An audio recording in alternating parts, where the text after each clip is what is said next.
Dr. Akhilesh? Dr. Akhilesh? Hello. Yes, yes. Yeah. Sorry for the interruption. Now everything has been set and technical glitch have been removed.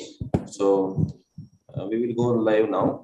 So welcome to the CME from the Department of Respiratory Medicine, Cascade Medical Academy, Bangalore. So this is every year CME which we conduct. The current topic for today's CME is latent tuberculosis. And morning we had the workshop and online 2 CME sessions will have. The first of our speaker will be Dr. Professor Akhilesh Kunur. He is a professor at Medical College in Amrita, Kochi, Department of Respiratory Medicine. He has graduated from TD Medical College, Allappuzha, and MD from SCB Medical College, Cuttack. And now currently is working as a professor in the Department of Respiratory Medicine, Kochi. He has involved in many of the social initiatives, especially of public health importance. He is part of the TB Free Kochi program, and he has several publications to his credit. So without much ado, I welcome Dr. Akhilesh Kunur to take over the floor and start his deliberations. Thank you.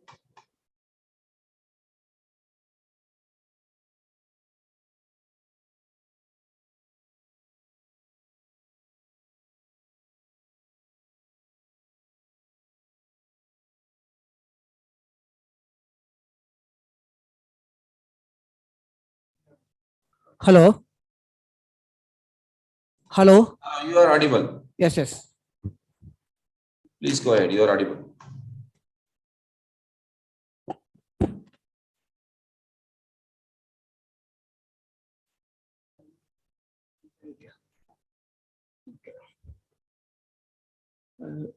Screen cheyano magi.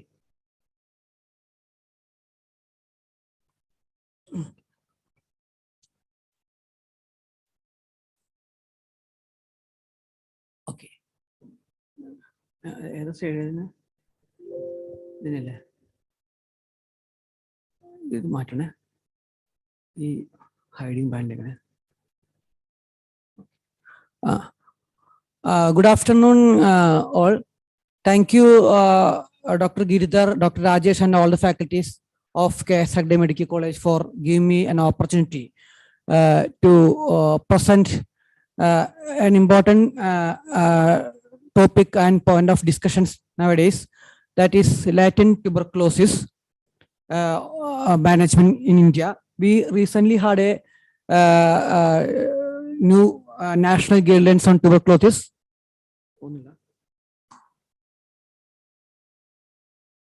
which is released in July 2021. National Guidelines for Programmatic Management of Tuberculosis Preventive Treatment in July 2021. We had a WHO consulted guideline on latent tuberculosis in 2018 and later updations in 2020 also. So why this topic is important? We know that India has the highest estimated burden of tuberculosis infection globally. 35 to 40 crores of Indian populations have TB infection, out of which 26 lakhs people are estimated to develop TB disease. And out of this, 5 to 10% of TB infection may develop disease over their life within 2 years of initial infection. So there are some risk groups which are having more risk of infections, those who are having already TB infection. That is, in context of bacteriologically positive cases, more than 25 times. HIV, it is 16 to 25 times. And other immunocompromised conditions like diabetes, it is 3 to 4 times. So within 1 year of diagnosis of index cases, 75% of people develop TB disease. So you can see this, when a mycobacterium tuberculosis contamination happens, there will be 90 to 95% of people may have a granuloma formation, or the disease will be contained and not go into an extensive site. But 5 to 10% of people may develop active disease and can go into onward transmission. this latent infection can reactivate in their lifetime almost 5 to 10%. So this was a study done in India regarding the status of household contacts. Earlier, we used to give TB preventive treatment for people living with HIV, and also in the age group of children less than 6 years of age. But there was a study in the TB infection status in household. It was shown that almost 71% has a baseline TB infection, and overall 2% of these household developed incident TB disease.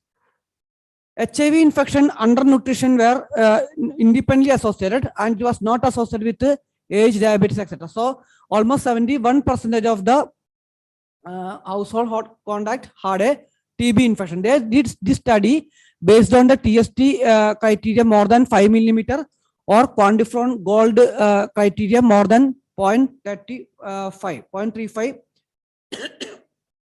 international unit per ml. Now, the risk of developing TB disease after TPT. This is the rationale for giving TPT to all groups. Sorry. The risk of developing TB disease after TPT decreases by 60%. But in people living with HIV, the risk of developing tuberculosis can be up to 90%. And we know the National Strategic Plan for Tuberculosis in NTB criteria for 2025, including detect, treat, prevent, and build. So this is one of the most important criteria which will be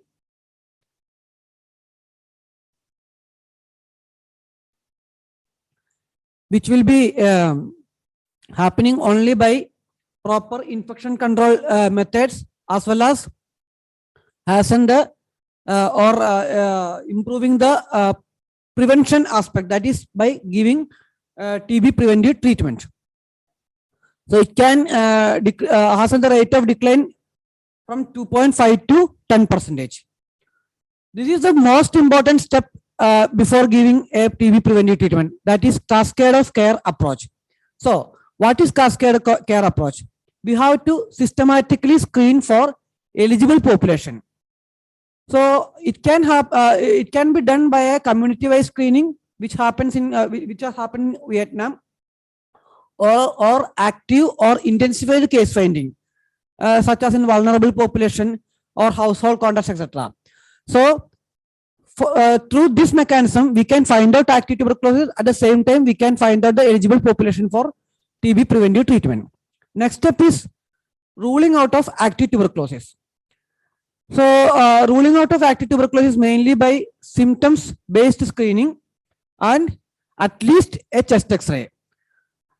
So once active TB has been ruled out, test for TB infection as per the national policy. That we will come to that later. This test for TB infection currently happens via IGRA test. It will be done by a CTB test, which is a little bit more validated TST.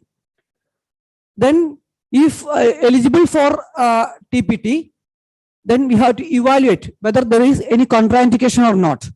If there is no contraindications, we will start TPT and do systematic follow-up for any adverse events, or whether they are completing the treatment, or whether any active TB disease happening in between, whether any signs of active TB disease is there or not.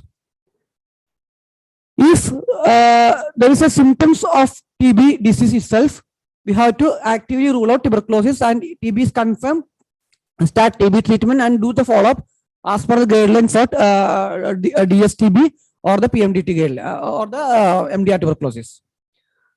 So, but what is really happening means this is taken from the WHO consulted guideline, and also adapted from WHO consulted guideline, and also taken place in national guideline also. Though we are intending for 100% screening, it is only 71% initial testing has been done, and only 66% receive a test result, and only 56% is getting referred. Complete medical evaluation for ruling out active tuberculosis, etc., has been done for 43.7%. Only 35% getting a recommendation for treatment, 30% of getting accepted and start treatment, and ultimately from this 100%, only 18% getting a proper completion of the treatment. So there may be chance of loss and dropout at each stage of the cascade of care treatment. So we need to strengthen the build the capacity. Capacity building measure has to be done for not allowing any dropout at each stage of the cascade of care. Now, this is more important, that is definitions, but there are a lot of definitions. I will go through some of the definitions. We know what is active case finding.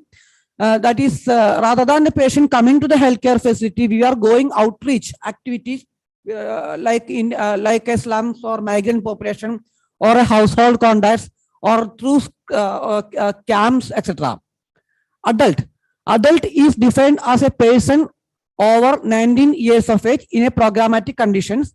Most of the pediatric guidelines suggest it is less than 15, but here we are considering as a person over 19 years of age, and a child is up to and including 18 years of age. At-risk group is the prevalence or incidence of TB is higher than the general population. That will come later as a target population like PLHIV or any risk group like immunosuppressants, etc. Bacteriologically confirmed means any bacteriological measures like expert, TrueNat, culture or Zell-Nielsen staining, etc. Then coming to the contact investigation, it's a systematic process of identifying the contact. Then close contact. Close contact is a person who is not in the household but shared an enclosed space, which may be a social gathering or a workplace for extended period during the day with the index patient during the 3 months before the commencement of the current TB treatment episode. That means this patient is not residing in the same house, but maybe working in the same facility or spending a lot of time with the patient for at least 3 months before commencement of the current TB treatment. Now, household contact is a person who shared the same enclosed living space as index TB patient for 1 or more nights or for frequent or extended period during the 3 months. So for a household contact, at least for 1 or more nights, stay with the patient during the 3 months is enough. Close contacts can be inclusive, but there are slight differences there. High transmission setting is a setting with high frequency of individuals with, this is not a high risk group actually. It's not the typical target group for TPT, but those patients who are not properly treated, or there is a presence of TB patients inadequately treated, or where there is an aerosol generating procedures such as bronchoscopy room, presence of susceptible individuals. These are the high transmission TB setting.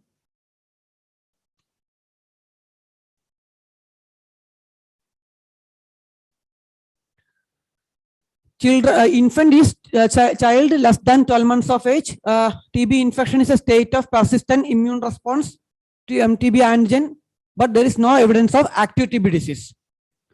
Now, people who use drugs, that is using psychoactive drugs. Now, TB preventive treatment offered to individuals who are considered to be at risk. Underweight is body mass index less than 18.5, and in children, -2 such scores. Now, coming to target, from the definition, coming to the real critical important points like who are our target population. And what is the strategy for the target population? Can you hear? Hello? Hello? Hello? Yes, you are Yes, audible. yes. Yeah. You are okay. Go audible. on. Okay. Target population means a people living with HIV who are adults and children more than 12 months, infants less than 12 months with HIV in contact with active tuberculosis, and household contact below 5 years of pulmonary tuberculosis patient. In this patient, we don't need to do a testing. We can directly give TPT after ruling out of active TB disease. Currently, National TB guideline consider bacteriologically positive pulmonary tuberculosis. In future or in exceptional circumstances, they will be allowing this smear negative pulmonary tuberculosis patients also for the contacts of smear negative pulmonary tuberculosis patients also for us the eligibility criteria.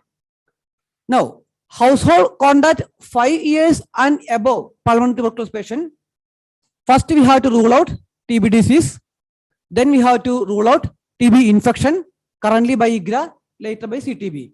Then we have to give TPT if TB infection is positive. Currently, chest X-ray is mainly chest X-ray and symptoms are mainly used for ruling out of active tuberculosis.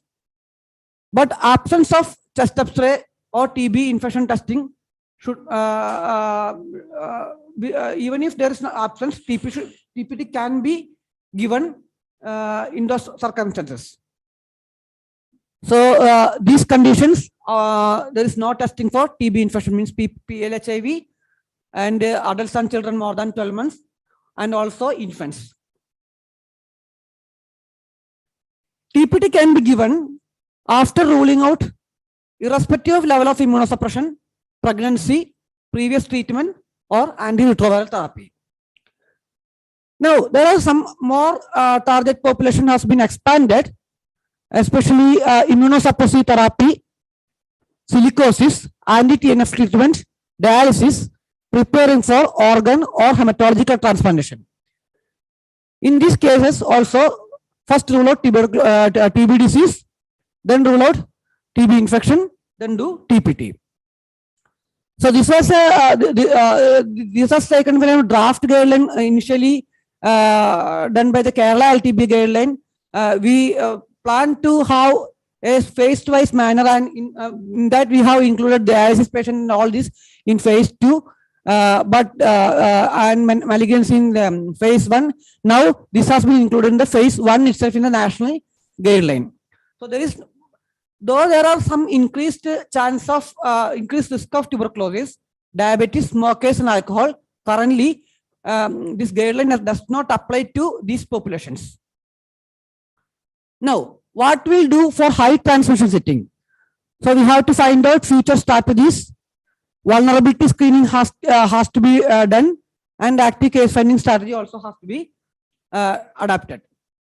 Now, coming to one of the important risk group, like immunosuppressants, as there are some confusions are existing, as there is no typical description has been given what is an immunosuppressants. Mainly, it affects the T cell that will be eligible for this TPT. So, rheumatoid arthritis itself is a non-risk factor for tuberculosis. There are a lot of drugs, which including TNF alpha inhibitor, steroids, and Gyanos kinase inhibitors. These are all can cause or increased risk of tuberculosis. Now, steroids, equivalent dose of more than 15 milligram per kg per day, prednisolone for 1 month is considered as a risk factor. So, when there is an MTB contamination, because of innate immunity, there may be a chance of eradication, or if the innate immunity fails, there is a chance of active tuberculosis, or with the T cell activation and all these things, there may be granuloma formation, and there may be containment, and LTBA and latent tuberculosis can be there. So TNF alpha and interferon gamma acts in synergy in the formation and maintenance of the granuloma, which is helping for containing or not allowing for a dissemination. So these factors are most important, that is TNF alpha and IFN gamma. TNF alpha augments phagocytosis and of Mycobacterium tuberculosis. IFN gamma prevent dissemination. Then this can also cause this. There are some other molecules like interleukin 1, interleukin 6, 12, 17, and interleukin 12, 22. These are all implicated in TB immunity. So anything which inhibit these also can cause an increased risk of tuberculosis.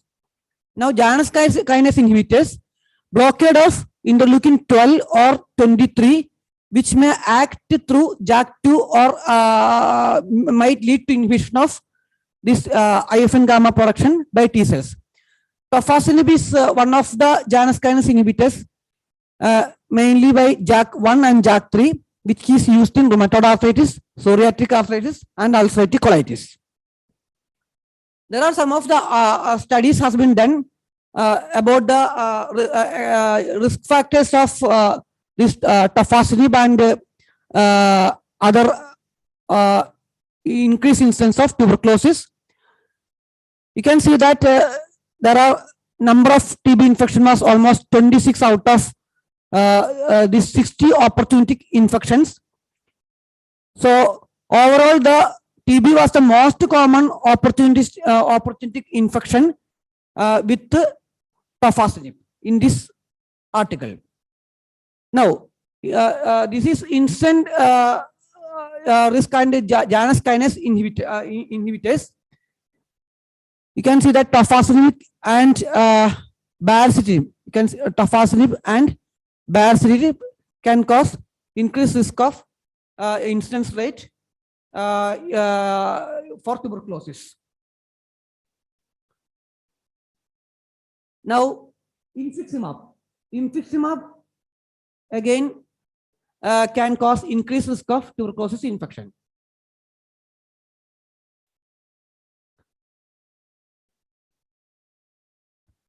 Now, there is again the role of rituximab. Rituximab is mainly directed against B cell marker CD25, and we know that humoral immunity plays a minimal role in tuberculosis, and there are several studies has been conducted on rituximab, and it has shown that there is no significant change in frequency of these T cells, and also there is not much Mycobacterium tuberculosis infection with rituximab also. 1 minute.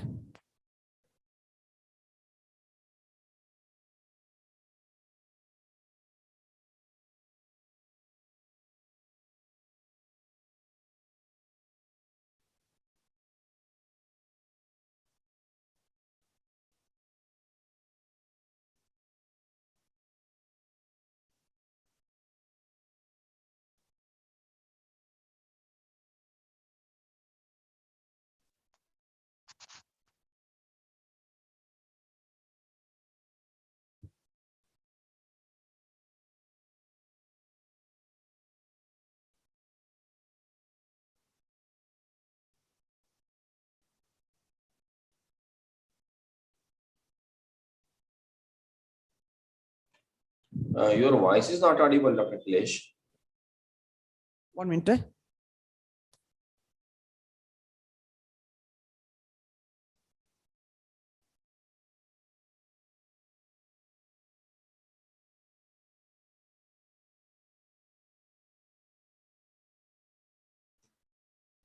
Your voice is not audible.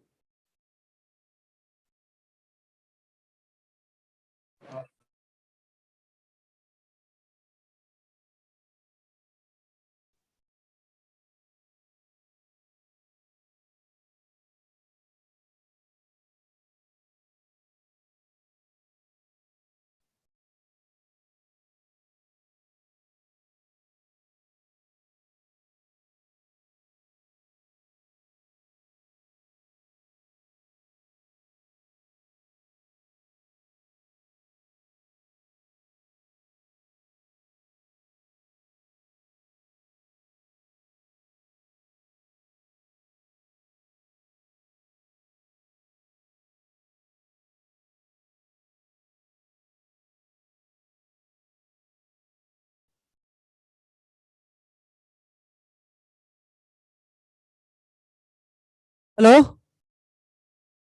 Hello? Yeah, now audible. Okay. Please go ahead. Now it's audible. Okay. There is no gold standard test for diagnosing TB infection. But currently, conventionally, tuberculosis skin test and IGRA is being used. Currently, as per the national policy, IGRA will be continuing till the CTB test is available. And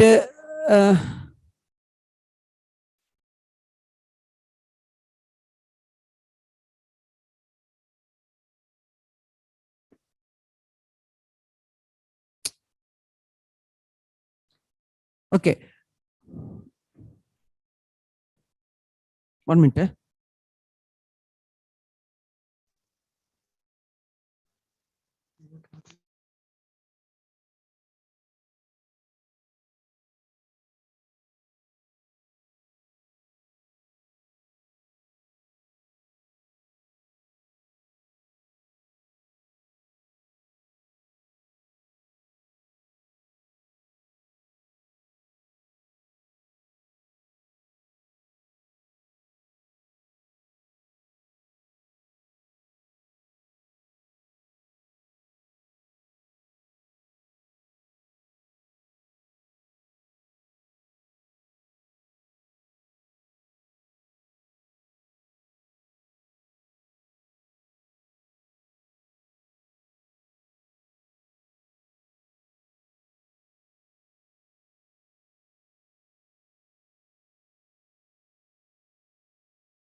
Hello? Hello? Hello? Hello? Yeah, you are audible. Okay, okay. Sorry for the trouble. Actually, there was some technical issues. Sorry.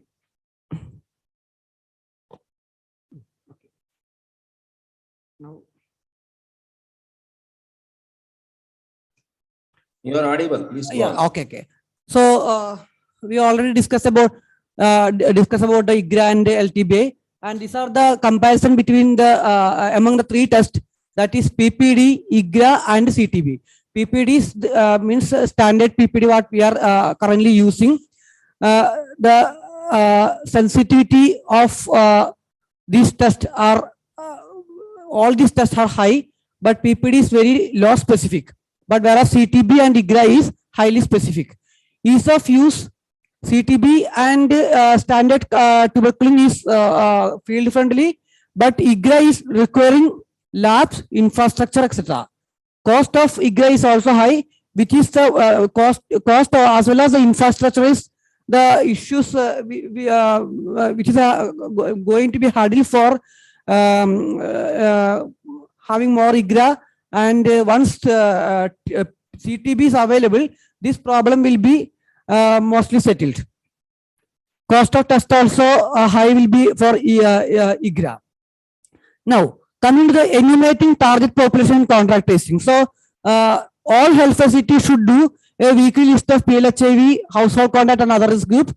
And from this ICTC and ART centers, they have to update on Prevent TB app. Also, whatever of case finding done by active case finding, passive case finding, whatever updated on Nitte should be go through by the health facility, and also the contact tracing should be done by initial home visit or telemedicine by healthcare worker.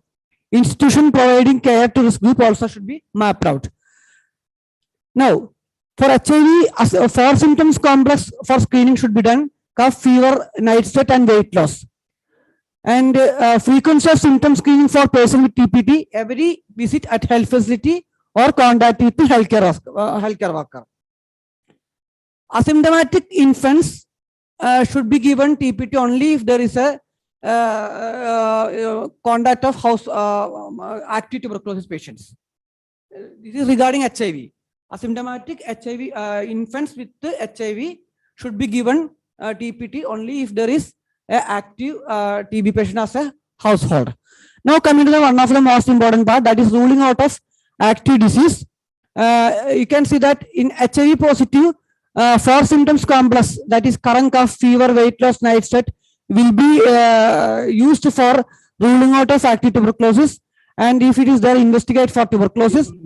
This will be supplemented by the chest X-ray also. Household contact, if more than 5 years, test for TB infection. And if there is a TB infection is positive, then we have to rule out tuberculosis disease and do.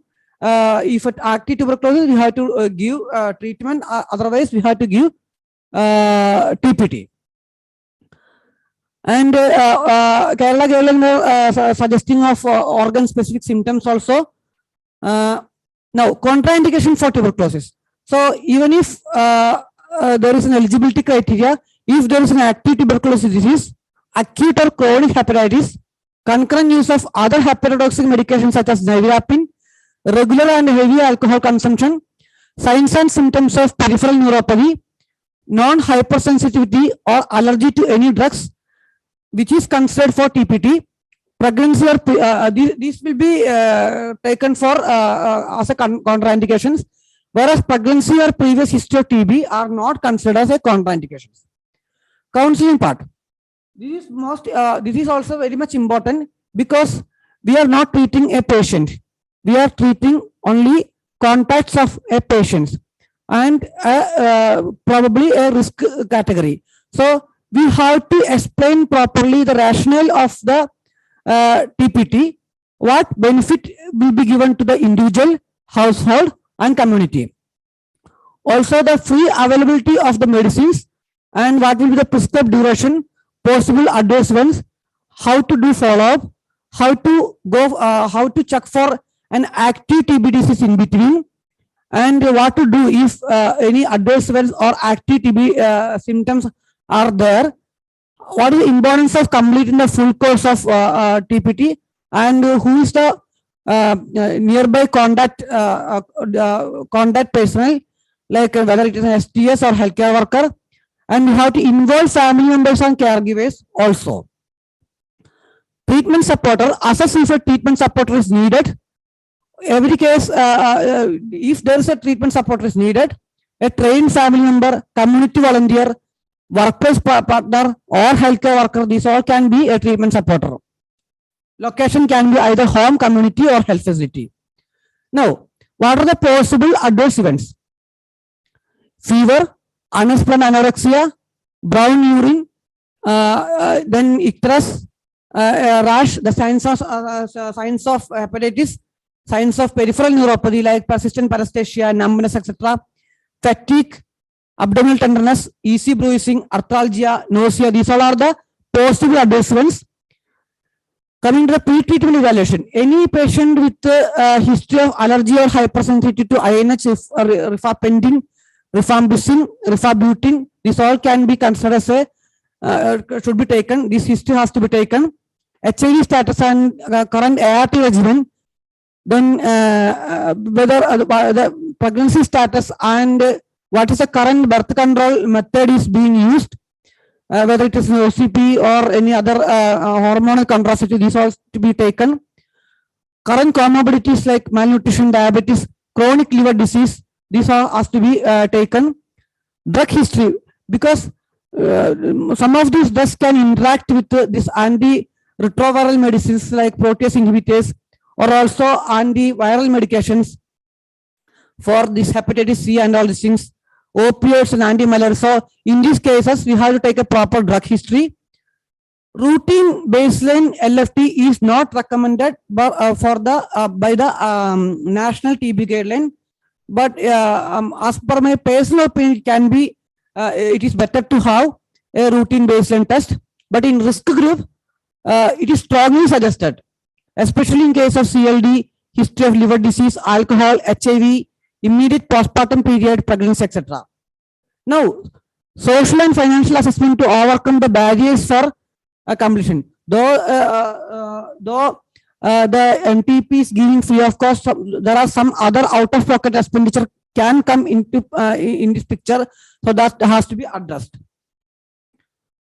Now, what are the responsibilities of a medical officer? We have to initiate TPT. Before that, we have to counsel the patient.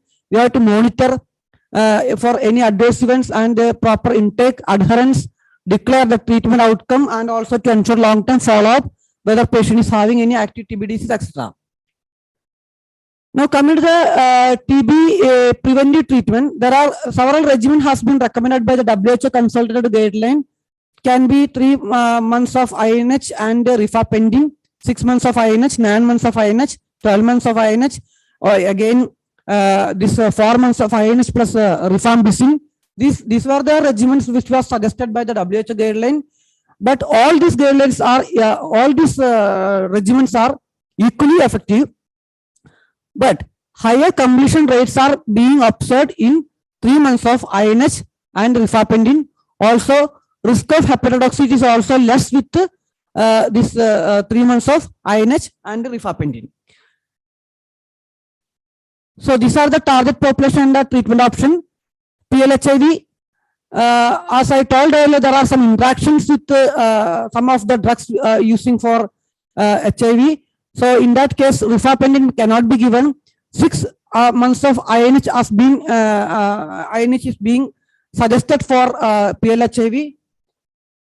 Now, again, household contacts 5 years and above pulmonary tuberculosis patient, 3 HP, 3 months of INH plus rifampicin. Below 5 years also, above 2 years, 3 months of INH rifampicin can be given. Alternate option is 6 months of INH, because some of these places, this rifampicin is still not being available. In that scenario, 6H can be used.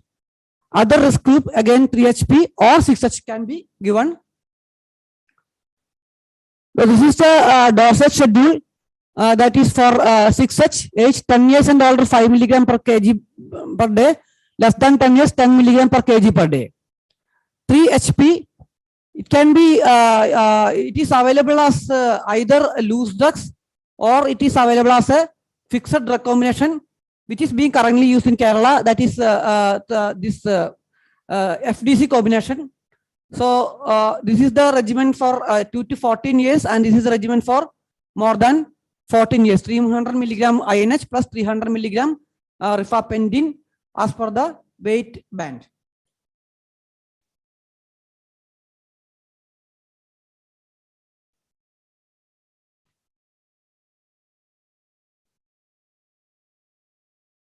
Now, comparison of the TPT, 6H and 3HP. The total duration of the INH is monoregimen is 6 months, whereas INH plus rifampicin it is 3 months, but it is weekly, and 6 months INH is daily. Now, doses 12 doses in 3HP regimen, whereas if it is FDC, then 182 doses in 6H. Pill burden is also less, only 3 pills in this 3HP regimen, and 1 pill per day in 6H regimen, 9 pills if it is loose drugs. There are not much interactions in 6H. 3HP, there it is contraindicated in this HIV because of the non-interactions. Then toxicity, hepatotoxicity is more with the 6H. Then flu-like syndrome, hypersensitivity reaction, orange discoloration of body, body fluids such as urine, etc. can be seen in rifampicin containing regimen. Absorption, best absorbed on empty stomach, and with the fatty meal, 50% reduction in peak consumption may be there in 6H. Oral rifampicin bioavailability is 70%. Now, post-treatment, all PLHIV, CLHIV inpatient who have successfully completed also should receive a full course of TPT after completing TB treatment. So even if after completing this, they can be given a TPT. Role of pyridoxine. Peripheral neuropathy is considered as not so common adverse events, but in high risk group, it can be there, like malnutrition, alcohol dependence, HIV, renal failure, diabetes, pregnant, etc. So for that, those individuals, as a prophylactic mode, in children 10 milligram per kg per day pyridoxine, adults 25 milligram per day, PLHIV 50 milligram per day can be given. Treatment, withdrawal of INH and high dose of pyridoxine, that is almost 100 to 200 milligram per day can be given as a treatment dose. Even if pyridoxine not available, TP to be given. In high risk group, multivitamin B complex can be substituted. Close monitoring for adverse events can be done. Emergence of drug resistance. No evidence of emergence of drug resistance with the currently suggested TB preventive treatment. But to prevent emergence of drug resistance, most important thing is ruling out of active TB disease. Also, if there is a active TB surveillance during the course of treatment. Adverse events, there are a lot of adverse events has been described as this one, INH, rifampicin, rifampicin, maybe there may be hepatitis, peripheral neuropathy in INH, GI reaction, then thrombocytopenia purpura and discoloration of body fluid in rifampicin, and it's almost similar in rifampicin also. So the strategies for management is how serious, how severe, and what should be immediate management. Only symptomatic relief or whether to discontinue TPT, etc. Underlying cause has to be found out. Future measures for ensuring the tolerance has to be considered. Now, reintroduction of TPT while managing adverse events. So flu-like syndrome, if it is mild, then continue treatment and observe. If it is moderate to severe, 6H can be stopped. Can be converted to 6. It can be converted to 6H. Now, drug fever. If fever less than 39 degrees Celsius and if recur after reintroduction, stop permanently. If fever more than 39, if fever more than 39, stop and do not reintroduce.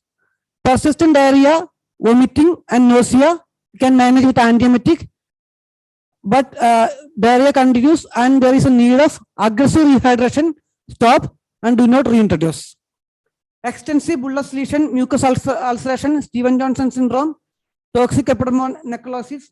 In these conditions, stop and do not reintroduce. But if there's a diffuse rash but no vesicles there is no need of stopping permanently. Hepatitis, ALT or AST less than 5 times upper limit of normal and no symptoms, we can continue or reintroduce. But if signs of drug-induced liver injury, we have to stop. Psychosis, pellagra, seizure, which are attributable to INH, we have to stop. So there are a lot of drug interaction has also been described. INH inhibit metabolism and increase blood levels of anticoagulants, anticonvulsants, antipsychotics, etc. Whereas rifampicin can accelerate metabolism and decrease blood levels. So now coming to the special situations. One is pregnancy. It's safe in pregnancy. INH and rifampicin is safe. Rifampicin data is not available. So currently, INH is being suggested for can be given in antenatal or postnatal period. On rifampicin, there is a chance of oral contraceptive failures for this birth control measures. So we advise barrier contraceptives or intrauterine device or depot medroxyprogesterone acetate or high dose estrogen. Then if women having hormonal contraceptive implants, the interval for replacing the implants may need to be shortened from 12 weeks to 8 weeks. Now, liver disease, that little bit cautiously we have to give. So we should not give in end-stage liver disease or chronic liver disease and in acute hepatitis until acute illness resolve, we cannot be given. But in 6H is better tolerated in chronic hepatitis B and C. Renal failure, it is safe, but we have to supplement with pyridoxine. PLHIV, as told earlier, current policy is 6H. Now, babies born to mothers with TB disease, if baby is unwell, we have to consider for a pediatric referral, ensure treatment for mother and infection control measures has to be taken care of. If baby is well, TPT can be provided if the mother is having an active TB disease. In that scenario, TPT can be provided to baby also. BCG vaccination can be given, pyridoxine has to be supplemented. Breastfeeding can be continued. Now, MDR tuberculosis. MDR tuberculosis with fluoroquinolone sensitive, 6 levofloxacin is being suggested. INH is acceptable, but rifampicin resistant 6 INH. INH is resistant, but rifampicin sensitive. In that case, 4R is suggested. There are some concerns regarding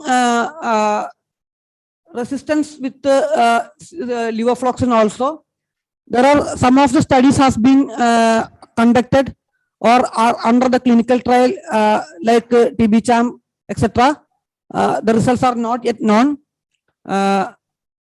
But till now, there are not such reports has arised. In pediatric age group, currently in Kerala, what we are using is 4 months of INH and rifampicin will be converting to this rifampicin group later. Now, monitoring, monthly monitoring should be including whether there is an interruption, adverse event, drug interaction, or any comorbidities, active disease, any emergence of signs of active disease, etc. Record keeping and a digital platform for ensuring the adverse events and checking up of the empty blisters involving TB survivors, peer groups, etc. Important for monitoring purpose. Always check weight and signs of active TB disease also. Management of interruption. This is also important. That is TPT regimen, whether it is 6H, 6 levofloxacin and 4 rifampicin. If interrupted only for less than 2 weeks, resume as soon as possible, add number of missed dose and continue same follow-up schedule. And continue same follow-up schedule, also add that missed doses. More than 2 weeks, if interruption after completing 80% of expected dose. That is, we are giving 33% of additional time. That means it is not 100%, 133%. So interruption after completing 80% of expected dose, then we can continue the remaining course. That means if more than 2 weeks we have interrupted, but still we can complete and also completed 80% and we can complete the remaining course. In that case, we can continue the treatment. If less than 80% are taken, but those still can be completed within the additional time, still we can continue. If less than 80% are taken and remaining dose cannot be completed, then we have to start as a new treatment. Hope everyone got the point. Means we are not giving 100%, we are giving 133%. So if more than 2 weeks interruption is there, still we have completed 80% of the expected dose regimen. And in that case, we can complete the regimen. If less than 80% taken, but still we are having a time for completing the expected time, then we can continue. But less than 80% taken, but still we are not having a time for completion that dosage. In that case, we have to restart the regimen. 3HP, weekly schedule up to 3 doses are missed. In that case, if within 2 days of scheduled day, take the dose immediately. If missed dose remembered after 2 days, take the missed dose immediately and change the schedule for weekly intake into the day of missed doses. Means because otherwise within 2 weeks only there will be a 4 days interval will be there. So to avoid that, if missed dose remembered after 2 days, then take that missed dose, then we have to calculate the next dose according to that missed dose onwards, so that the interval will be again 1 week itself. If between 1 to 3 weekly doses are missed, continue treatment until 12 doses are taken. More than 3 weekly doses missed, that is more than 4 doses missed, we can restart. If very poor adherence, then we have to stop 3HP and start alternate regimen, because weekly doses there is a chance for missing. Now, when will you define treatment completion? Treatment completion means you can see that out of this we have the expected number of doses 180, including that extended dose. It is there are total 239 doses are there. At least 144 doses has to be taken. In that case, we can call as treatment completed for 6H. For 3HP, total at expected dose is 12. Extended time for treatment 120 days. At least 11 doses has to be taken. Out of 12, at least 11 doses has to be taken. For 6 levofloxacin, expected number of doses 180. Considering the extended time 239, so out of 239, at least 144 doses has to be taken. For 4R, out of 160 days, at least 96 days has to be taken. Now, outcome definition. Treatment failure means developing active TB during TPT course, death due to any reasons, lost to follow-up, treatment interruption up to or more than 8 consecutive weeks. That is 2 months for 6 levofloxacin. And for 1 month, more than 1 month interruption is there for 4R and 3HP, it is considered as lost to follow-up.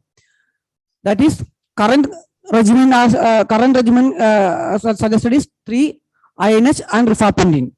And if there is a 1 month, more than 1 month interruption, it is considered as lost to follow-up. But if 3HP regimen is not available and the state is using 6H, in that case, more than 2 months interruption is there. In that condition, we have to consider it as a lost to follow-up.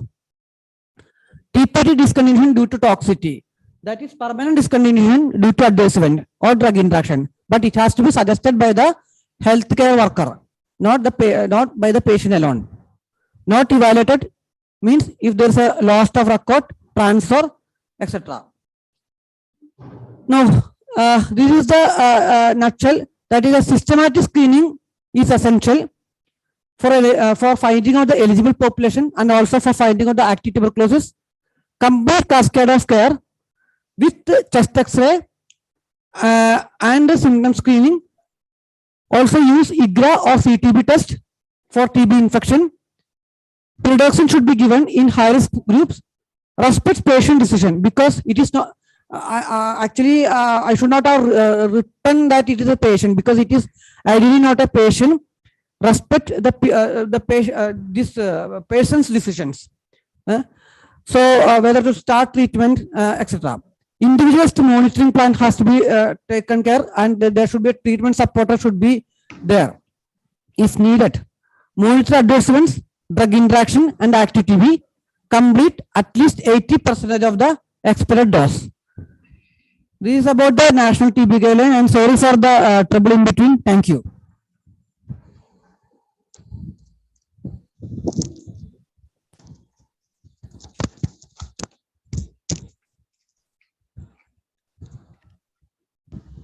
Thank you, Dr. Akhilesh, for an extensive deliberation on latent TB. If any questions is there, all is open for the discussion. Any questions?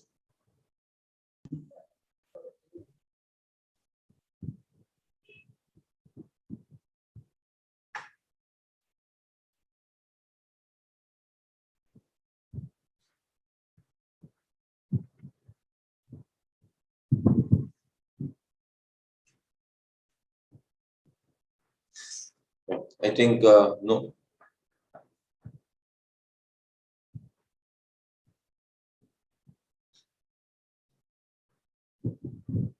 No, not audible. What is the current policy in Karnataka now? Means anything? Can Tell you me again, please. Current policy in Karnataka now? What is the current policy in Karnataka regarding latent tuberculosis now? With what regimen you using?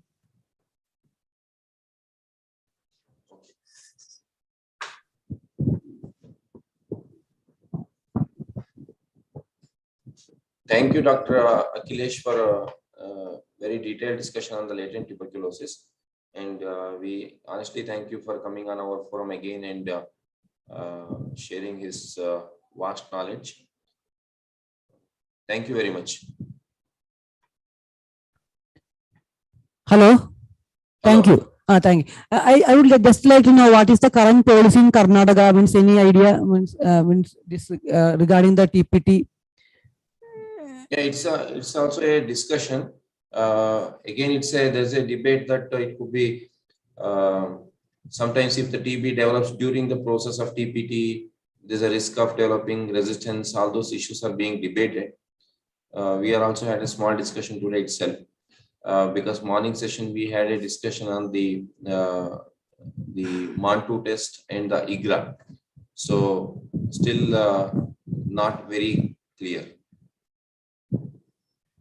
Okay. Okay. Thank you very much for coming on our forum. Okay. So now we will move on to the last talk of the day. Dr. Rajesh will be speaking on drug-sensitive tuberculosis management aspects. I'll hand over the floor to Dr. Rajesh now. Dr. Rajesh is Associate Professor in our Department of Respiratory Medicine, Cascade Medical Academy. He is a very keen academician, plus he's interested in research also. He's also nodal officer for RNTCP in our end. And I request Dr. Rajesh to take over the floor.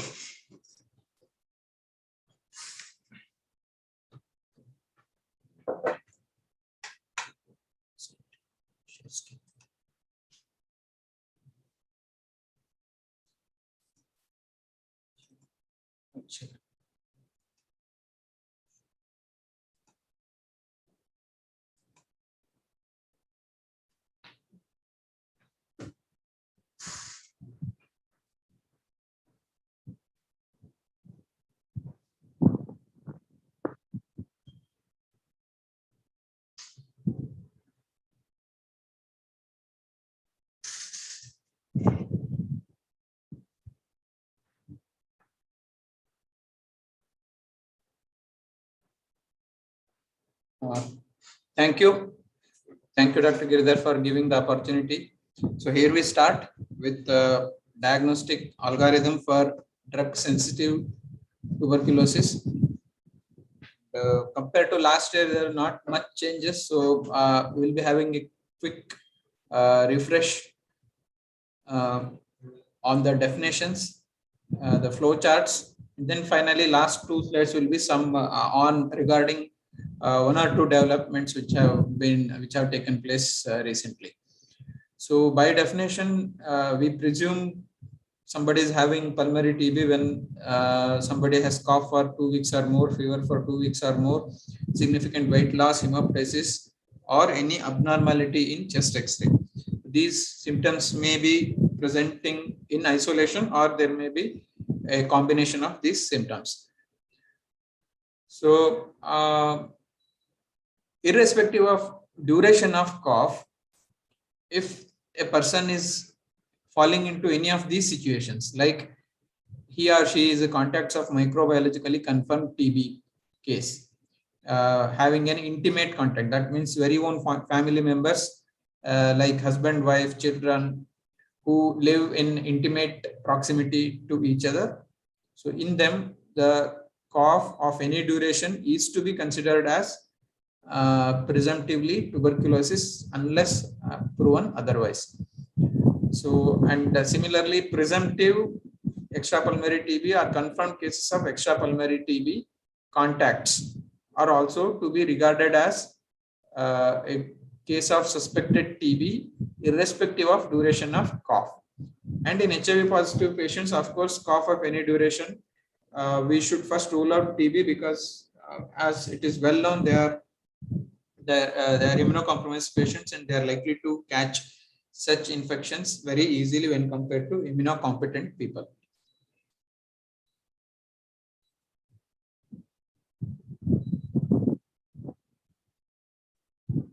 So what is extrapulmonary TB presumptive? It refers to presence of organ-specific symptoms and signs like, say, swelling of lymph node in case of lymph node TB, pain and swelling in joints, that is tubercular arthritis, neck stiffness in case of tubercular meningitis. This is not exhaustive list. These are very common symptoms associated with the commonly affected organ systems. Neck stiffness, disorientation, these symptoms point to meningeal TB. With this, there may be constitutional symptoms, or more often than not, there may not be any constitutional symptoms like significant weight loss, persistent fever for 2 weeks or more, night sweats. These may be there, may not be there. When compared to pulmonary TB, these symptoms in extrapulmonary TB often are not present.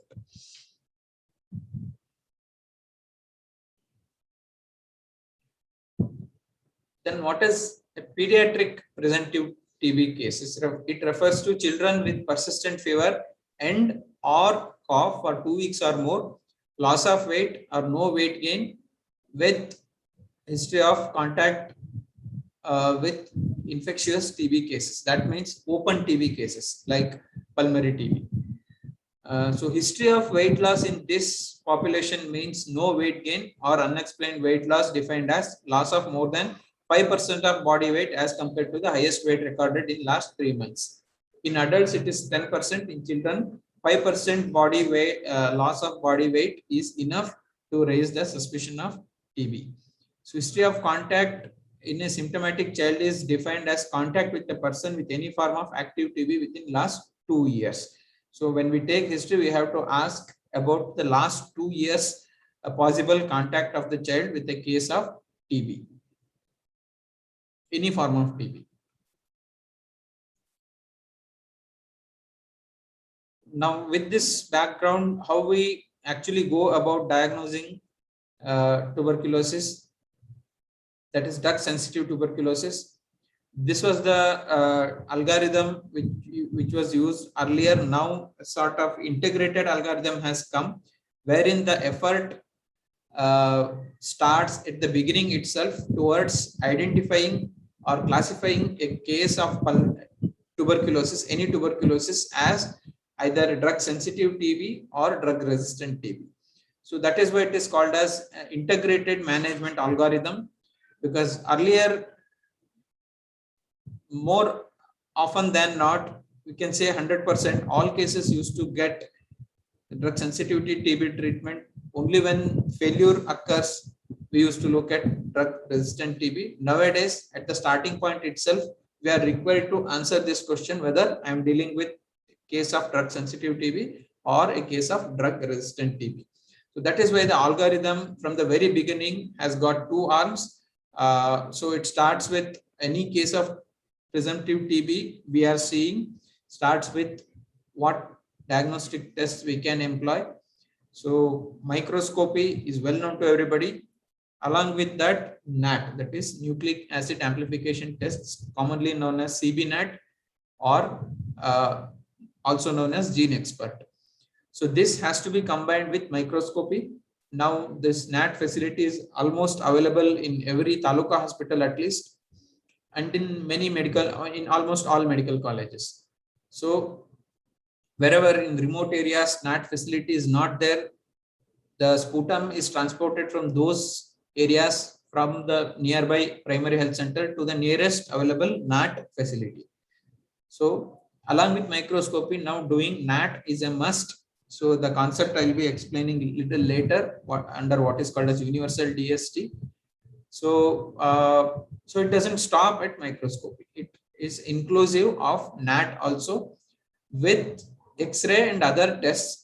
These other tests are for other organ systems, say like pleural fluid tests, histopathological tests from a sample of lymph node, abdominal TB, bone specimen, CSF, pericardial fluid, anything. For pulmonary, it is chest X-ray. So all three investigations can be done, but the preference is for microbiological tests like microscopy and NAT.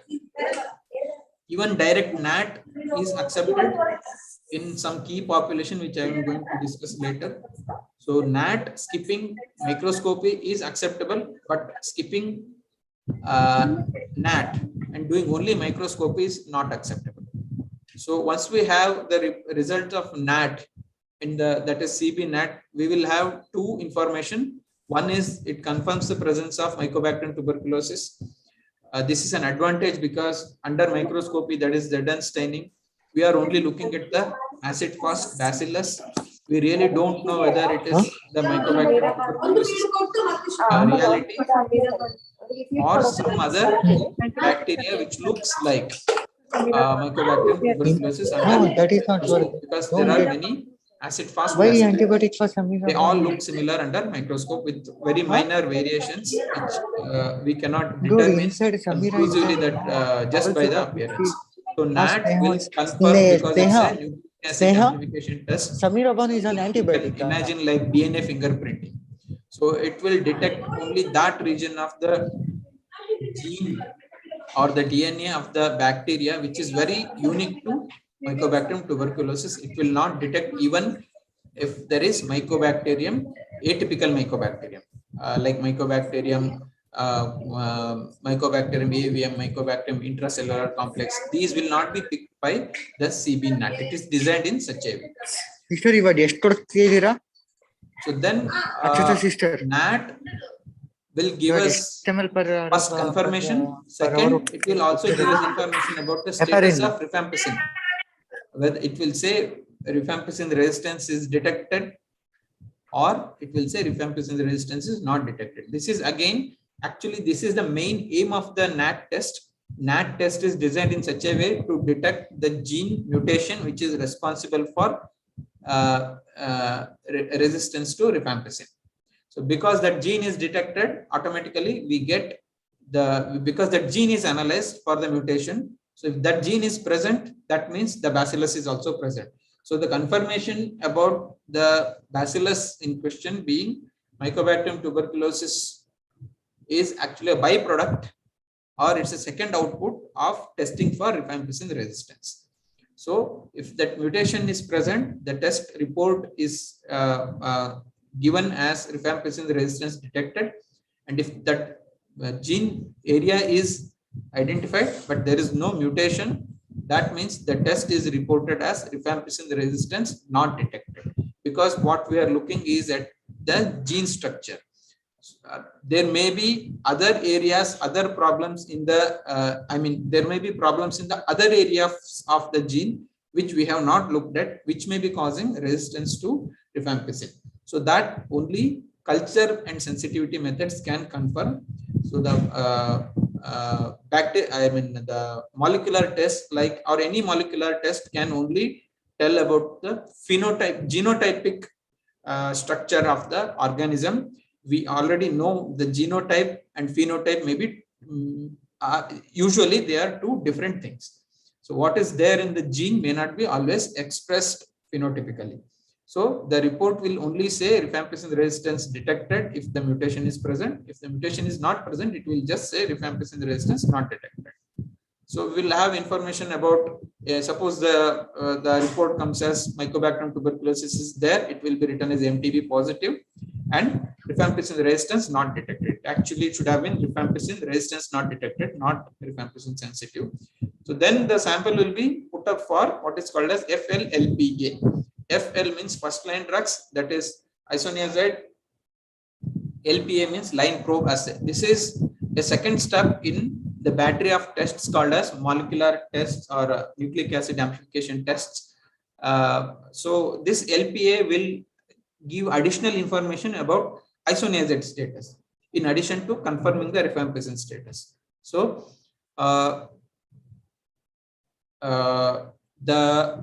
it will give two outputs, either isoniazid resistance is present or isoniazid resistance is absent. So if isoniazid resistance is not there, rifampicin resistance is also not there, it gets designated as drug sensitive TB.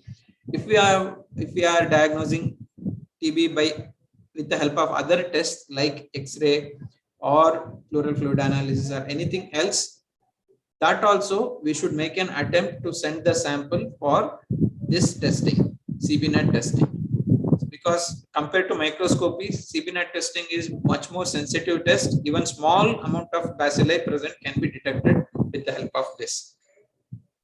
But if the bacillus is there, but the rifampicin resistance is detected, then it gets labeled as DRTB, drug resistant TB. Again, the sample will be subjected for first line LPA to check for isoniazid status. So along with that, the samples will be put up for second line LPA. That means second line drugs like fluoroquinolones, mainly fluoroquinolones. Earlier it used to be for aminoglycosides also. Now, because all over the country, most of the areas, the MDR treatment is also now only oral drugs. No more aminoglycosides are given. So second line LPA usually tests only for fluoroquinolones. And along with that, LC-DST, that is liquid culture and drug susceptibility testing. So this DST here includes testing for bedaquiline, which are the drugs for MDR-TB or DR-TB, bedaquiline, clofazimine, delaminate, and moxifloxacin. These are the tests carried out under LC-DST. So depending on the reports of these tests, if the fluoroquinolone sensitivity is proved by these tests, it is regarded as only MDR-TB or rifampicin resistant TB. RR-TB means only rifampicin resistance. MDR is both rifampicin and isoniazid.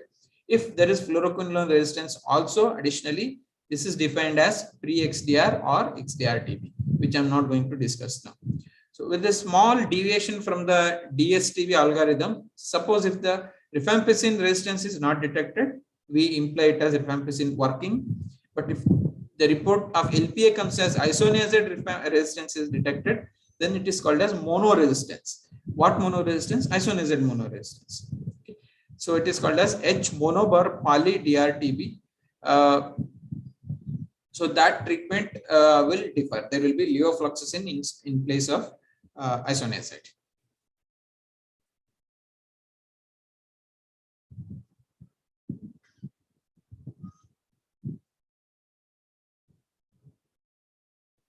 What is this concept of universal DST? That means CBNAT is a must for anyone who is on ATT. So if we have collected enough samples before doing, starting the treatment for TB, we have taken care to collect two good quality and quantity of sputum samples. One is utilized for AFB staining, and the another one is utilized for CBNAT testing and other tests. So if we have facilities, both can be simultaneously done. So we'll be, before starting treatment itself, we'll be knowing about the rifampicin status. If this is not possible, as soon as possible, even after starting ATT, one should make every attempt to send a good sample for CBNAT testing. This is first thing, is to have a confirmation regarding the Mycobacterium tuberculosis being present in the person causing the disease, and second information to be sure about rifampicin status. So universally, everybody who is going to be started or who is started very recently on anti-tubercular therapy should have DST report, that is CBNAT. DST here doesn't mean culturing and doing DST like routinely what microbiologists do. DST here means doing molecular test, that is CBNAT, because the reports are available as quickly as 2 hours. The working time, the turnaround time for the CBNAT is 2 hours, whereas for DST it is 2 weeks. I mean liquid culture DST, and for the culture, the growth to occur takes 2 weeks, and 1 more week or 1 to 2 weeks for drug susceptibility testing. Then for LPA it takes 2 days time. So during the while discussing this key population, I had I had just mentioned about key population. What is key population? Key population means people living with HIV, pediatric population, and people whom we think they are having extrapulmonary TB. So these 3 set of population is called as key population. Why we should know? In this population, we can send the sample directly for CBNAT testing. We can skip microbiology, I mean the staining techniques, ZN staining or fluorescent staining, for the simple reason that the bacillary load in the sample from these populations is low. And that is why the sample becomes a precious sample. So anybody would like to subject that precious sample for a better testing, for a better sensitive testing, which is CBNAT in compared to the regular sputum microscopy, that is ZN staining, because that can show false positivity and we will not have any information about rifampicin status. In other diseases, we can always ask the person to give 1 more sample, say pulmonary TB. You can ask the patient to cough and produce 1 more sample of sputum. That can be done. But in this population, obtaining good sample is always difficult. The quality of sample, everything is not as good as the people who are outside this key population concept. So whatever sample we get in the first instance itself is very precious sample. So that has to be subjected to a better test. That better test is CBNAT. So there are 2 terminologies in NTEB. One is microbiological confirmed TB, which can be AFB positive by microscopy, sputum microscopy, CBNAT positive or culture positive. What is clinically diagnosed TB? Where we have attempted doing microbiological diagnosis, but the reports have come negative, or we are not in a position to attempt microbiological confirmation because the patient is too sick or the disease location is such that we cannot access it for sampling, like say some deep-seated brain abscess, something like that. But radiologically and clinically, the symptoms and the radiological features are suggestive of TB. Or in case of some extrapulmonary organs, say lymph node, the histopathological picture is suggestive of tuberculosis, that is caseation necrosis. It's very important to note that the granulomatous inflammation can occur in many diseases, but caseation necrosis is what differentiates it from other granulomatous diseases. Like say sarcoidosis also can have granulomatous inflammation, but caseation necrosis will be absent in sarcoidosis when compared to tuberculosis. Now, in the end, recently, the Ministry of Health at the central government has come up with some concepts for prioritizing TB care in referral hospitals or wherever the admission facility is there. This is being done to improve the outcome of treatment, because we all know TB for most part is an ambulatory treatment. There was a time when people used to get admitted into sanatoriums. They used to spend months together there. With the advent of 4-drug chemotherapy, everything was changed to ambulatory treatment. Patient does not require a prolonged admission in the hospital. They can be discharged home with daily consumption of tablets. But there are some instances where it is always better to admit a patient because of their comorbidities or the very fragile nature of the very severe nature of the disease or the advanced state of disease. This will ensure that the disease doesn't overcome chemotherapy. The patient doesn't succumb to disease before the drug starts acting.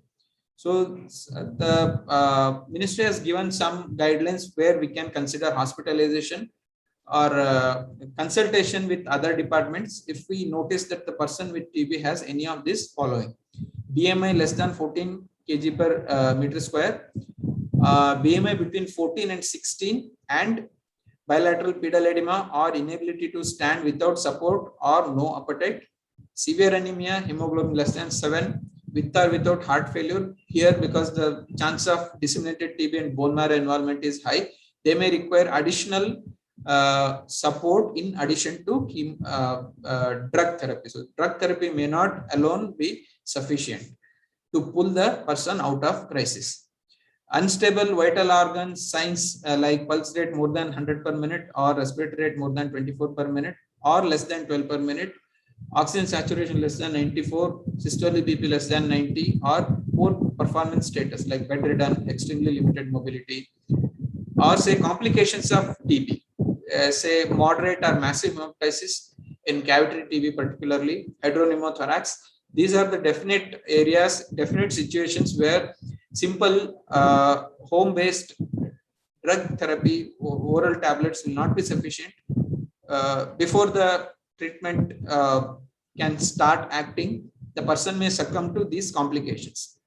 Other complications of extrapulmonary TB like altered consciousness, seizures in case of TB meningitis, lower limb paralysis, again spinal or meningeal TB paralysis, suspected intestinal obstruction, which is always an emergency, be it TB or any other cause, or intestinal perforation. Complications due to anti-TB treatment like drug-induced hepatotoxicity or seizures, and the patients with comorbidities who need inpatient care to manage these comorbidities according to the judgment of the treating physician, like diabetes mellitus uncontrolled, HIV, liver disease or renal disease, because the chances of drug toxicity is high, alcohol addiction or drug abuse, because the adherence to therapy will be at problem unless drug abuse or substance abuse issue is not addressed. Chances of patient dropping out of the treatment and then returning with resistant TB, these chances are very high in this set of people. And apart from this, treating physician can always use his discretion. The program is giving that freedom. Given the clinical scenario of the patient, we can always consider admitting if the treating physician thinks so. So that takes us to the end of this presentation. I would be happy to answer any questions.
Any questions, Dr. Akhilesh? No, actually, Rajesh, it was one of the best presentation I had about relatively simple topic, that is drug sensitive tuberculosis. But there are a lot of confusing areas. But this adding that integrated diagnostic algorithm, this all given more clarity rather than just drug sensitive tuberculosis. It was very excellent presentation. Thank you on his behalf. And he's here. Yeah. So if there are no questions, we have come to the end of this CME and end of the day's program also. So thank you all for participating, and especially thank you for Dr. Valla in the morning, and Dr. Akhilesh and Dr. Rajesh for sharing their knowledge with all of us. Thank you, Dr. Akhilesh, once again for delivering your talk and also staying till the end to encourage us more. Thank you very much.